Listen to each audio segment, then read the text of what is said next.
qui tourne, comme la planète dans son étau serré, comme la planète au bord de la voie lactée.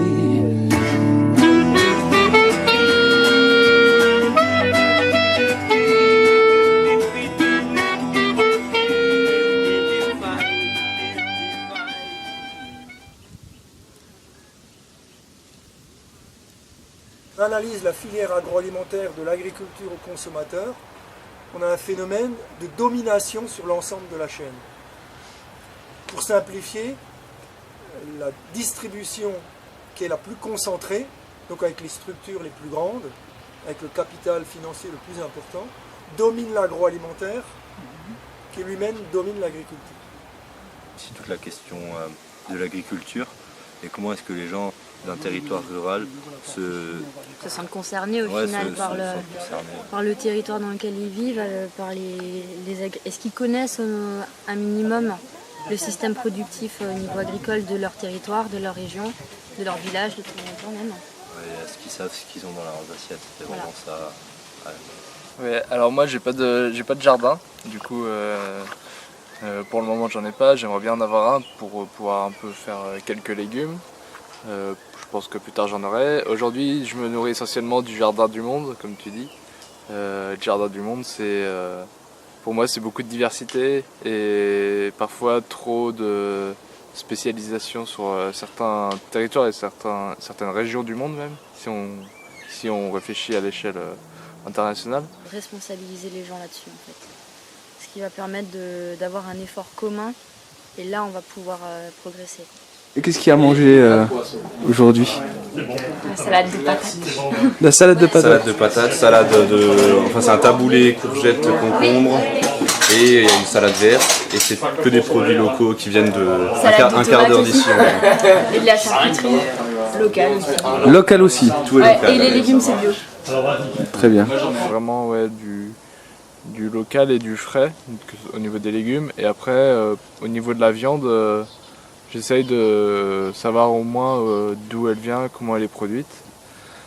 Et cela pour limiter aussi les impacts de ma consommation sur la planète, quoi. Ouais, tu peux soutenir ceux qui cultivent correctement en achetant leurs produits et tout ça.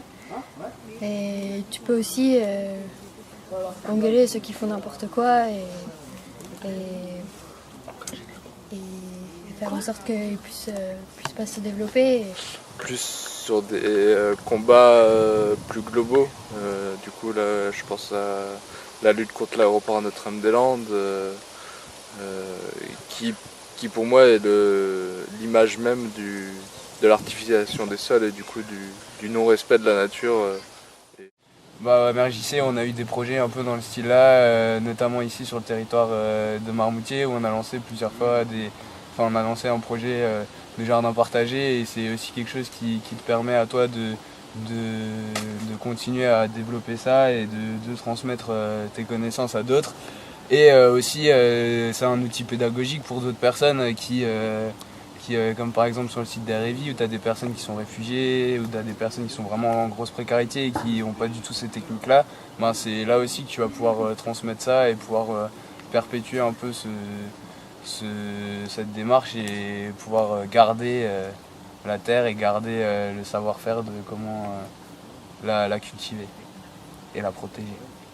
Comme la planète dans son étau serré, comme la planète au bord de la voie lactée.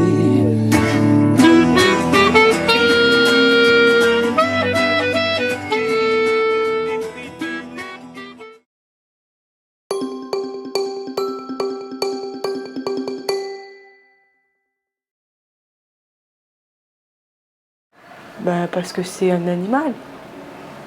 C'est tout. Et sans eux, on ne serait rien nous non plus. Hein.